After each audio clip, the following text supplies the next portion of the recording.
Thiago, né, que perguntou se dá para mensurar a mudança de humor de mercado, tá? E, e esse é o gráfico que você vai ter como perceber se o mercado ele está dentro de um humor ou se ele está estressado, se ele está fazendo um movimento que não está muito adequado, tá? Então vamos lá. Nós sabemos, dentro desse estudo, que janeiro, fevereiro ou março era o mês de queda, ou era um trimestre de queda. Tá? Então, o mercado fazendo isso dentro desses patamares, não extrapolando esses patamares, então nós temos um mercado que está ainda normal. Por exemplo, até os 140, vocês podem observar que a gente está aqui num gráfico de cenário tranquilo, tá? Então, a linha azul é justamente o cenário de mercado tranquilo diante de cada período. E nós temos como fundo o 140 no mercado tranquilo. O mercado passou um pouquinho, nós já vimos que o mercado passou um pouquinho, tá? Então, ele pode Ele pode ir um pouquinho. Ele pode ir até o 100. Ele pode ir até o 100. Não tem problema, tá? Só que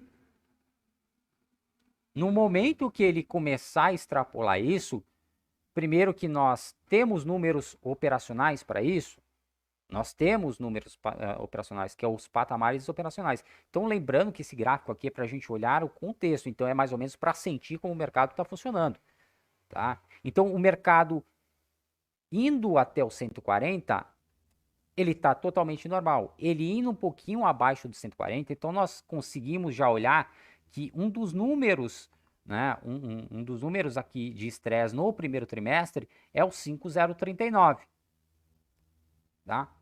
E para isso, nós poderíamos muito bem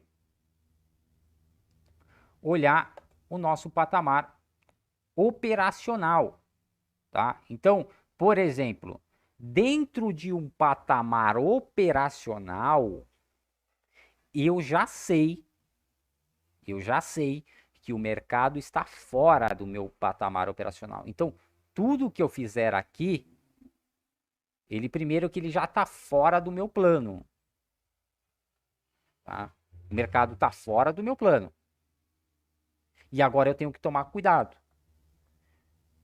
Porque olhando meus patamares operacionais e olhando o contexto operacional diz que até 140 tudo bem. É um mercado normal. Abaixo do 140, já começa umas coisinhas meia estranhas. Vender abaixo do 140 já não me parece muito vantajoso, porque nós estamos ainda em fevereiro. Então a gente não chegou em março,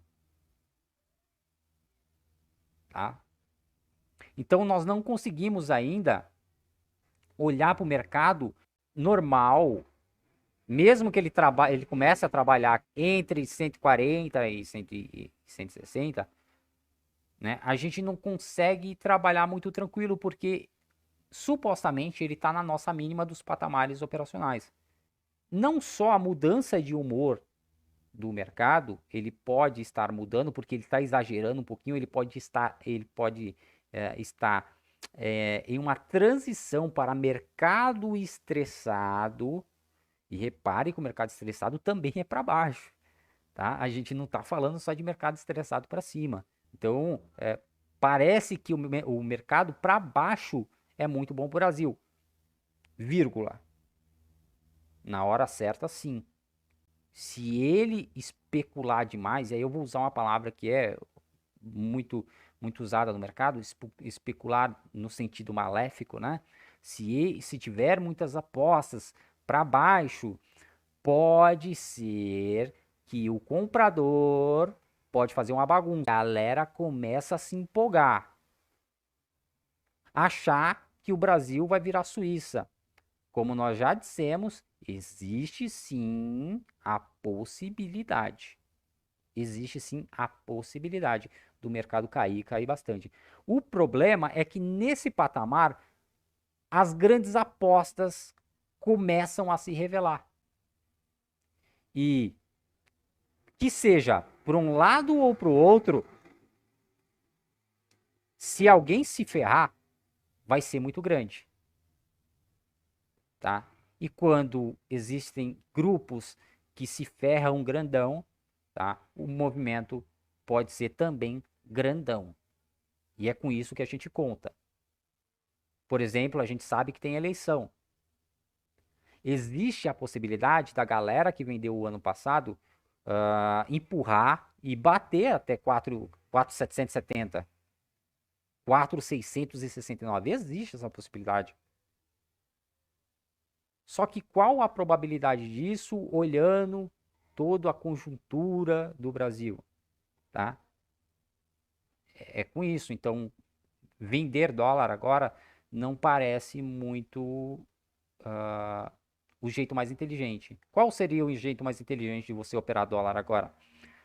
Cara, tomar, tomar posição em opções, né? Comprar put e comprar call. Existe essa possibilidade, ok? Mas se for para apostar numa posição, eu apostaria comprado, não vendido.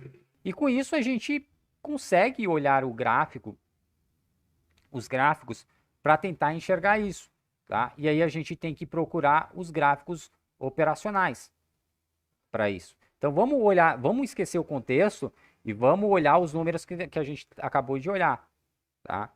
Os números operacionais, tá? Os preços operacionais. Então reparem que nós estamos olhando agora um gráfico que é os nossos patamares operacionais e ele cria a janela para a gente, né? Então a gente vê que ali acima do 63, se ele fizer um pullback de compra, ele abre uma janela até 261. Então ficaremos de olho aí, porque para baixo a gente não tem mais nada para operar, tá? Pô, Marcelo, mas dá para operar diante do contexto? Dá, dá. Você quer olhar o contexto? Dá, tem espaço. Você consegue ter espaço. Então, tanto num cenário de estresse, como num cenário mais tranquilo. Como nós estamos saindo do cenário tranquilo, né, que ele está perdendo os 140, o cenário de estresse. E qual seria o cenário de estresse? Então a gente não tem um lugar muito bom, tá? Então, a gente olhando aqui um gráfico de cenário de estresse, tá? Com os patamares de estresse, então nós podemos ver aqui que tem todos os patamares que nós referenciamos agora, né? Até o 4.669. Então, só que mesmo assim, onde que ele vai ficar interessante num cenário de estresse, tá? A gente tem muitas, não gosto de dizer players, mas grupos de interessados, tá? Aqui entre o 5.077 e o 4.961, tá? Então, aqui nessas linhas brancas foi justamente alguns patamares que eu coloquei, que é onde o mercado está trabalhando, tá? Então, ele está trabalhando dentro de uma janela. Tem aqui o 236, que faz parte do cenário de estresse, mas também está dentro do cenário normal, tá? E é por isso que eu não estou colocando um peso grande nele, é por isso que eu estou colocando aqui uma janela ultrapassando ele, tá? Já que ele está sozinho, então é um grupo que não é muito grande, ele está interessado sozinho, então a probabilidade dele ganhar essa parada aqui era muito difícil, tá? Então, né, novamente, para achar os nossos patamares, que seria um pullback acima do 163. Então, um pullback acima do 63, ele mostra que dentro dos patamares operacionais, ele já fez o que ele deveria fazer, que seria essa queda, né, basicamente linear, né?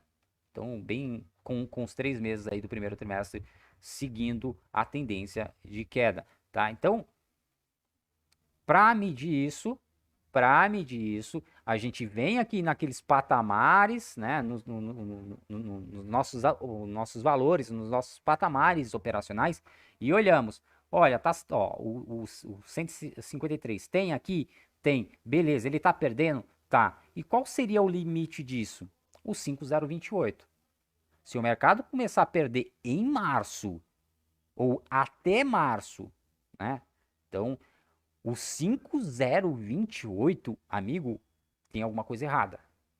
Tem alguma coisa errada e sim, ele tá num cenário de estresse e dentro dos nossos valores operacionais, 028, amigão, tem alguma coisa muito errada. Então, pô, Marcelo, mas o que tá acontecendo? Cara, vamos reavaliar tudo, né? Esse ponto, tá? Porque nós sabemos que ele pode estar estressando. Só que agora nós temos que avaliar se realmente ele vai exercer a sua estresse maior, que é começar a perder o patamar do 4.900. Tá? E justamente em março. Então reparem que nós não temos só os números, nós também temos prazos, tá? Nós temos validades, onde eles não podem perder isso, tá? Para ficar dentro da nossa estabilidade, dentro do nosso estudo. Se ele começa a perder o nosso estudo, isso quer dizer que algo do nosso estudo tem que ser refeito, tá? Se é que nós queremos operar. Senão a gente tira o pé do acelerador e espera, tá? Então, é desse jeito que a gente analisa se ele está estressando ou se ele não está estressando. Tá estressando? Segundo o gráfico, né, ou segundo os patamares que nós colocamos e as validades que nós colocamos para um mercado estressado e um mercado normal, sim, ele está perdendo. Perdeu o 140 e ele está afundando. Então, o que nós temos aqui no mês de fevereiro, onde nós estamos? Nós temos o 171, então ele já perdeu. Então, reparem que o mês de fevereiro ele já perdeu. Ele vai continuar perdendo ou ele vai voltar para cima do 171, ele vai entrar no nível de normalidade para fevereiro, tá? E aí ele volta ao normal para a gente. Essa é a pergunta que nós temos que fazer. Ou ele vai perder o 5028 já em fevereiro. Olha que aí ele está perdendo um patamar, né? um preço referencial de piso de março em fevereiro. Aí a coisa se agrava. Aí realmente a gente fala, olha, ele está estressando. Ele está estressando. Nesse de estresse, nós temos que tomar muito cuidado, porque ele pode estressar para baixo e ele pode virar o jogo para cima. Então, digamos que ele estressa em fevereiro e ele volta para março na normalidade. Amigão, ele já estressou. Alguém teve que ajustar a conta, alguém já mudou os seus valores, alguém já mudou suas expectativas e alguém já mudou seus planos. Tá? Então, mexeu no jardim de alguém. Isso não vai ficar barato. Isso não vai ficar barato. Se o cara que estava segurando no 5028 leva uma lapada até o 4.900 e ele segurou, ele volta acima do 5028 em março, cuidado. Cuidado porque ele vai tentar ganhar ali o 163, que é o nível dele, tá? E ele vai tentar pelo menos levar até o 297. Só que para levar até o 297, ele vai ter que enforcar alguém. Se ele levar até o 297, provavelmente ele não perde mais o 163. Porque ele já mexeu no jardim de um outro alguém, tá? E ele ganhou. Tá? E é aí que a gente vai desenhando o ano. Então repare que é uma história. Quem ganhou quem ferrou quem, e quem ganhou, quem nesse atual momento, né, por algum motivo sofreu, mas está no jogo, voltou pro jogo. E voltou pro jogo porque sacrificou alguém. Tá? Então esses números são tudo para a gente ir trabalhando, ter uma régua para medir o mercado, para medir o estresse do mercado, ou para medir a normalidade do mercado. Tá? Então, o contexto é muito mais macro, como eu falei para vocês, e é algo que a gente não muda, porque isso tá relacionado ao comportamento dos players que são big, né? Agora, isso daqui, a gente decide se a gente entra ou se a gente não entra. Nós temos esses números também. Só que isso daqui é para nossa decisão. Tá? E esses pequenos detalhes é que faz a gente mudar todo o nosso jogo. Tá? Por exemplo, se o mercado perdeu o 5028 em fevereiro, eu não entro. Tá? Porque alguma coisa está muito errada. E eu não vou entrar vendido porque eu ainda não sei se quem era para defender, se realmente perdeu o jogo. Eu não sei se ele perdeu o jogo, se ele está perdendo o jogo ou se ele está brigando apenas, né? Ou se ele está se divertindo. Eu sei que se ele voltar para cima do 5028, ele estava só se divertindo. Tá? Ou brigando, mas ele ganhou, mas ele bateu em alguém. E aí é na hora que eu aposto nele. Porque ele sacrificou alguém.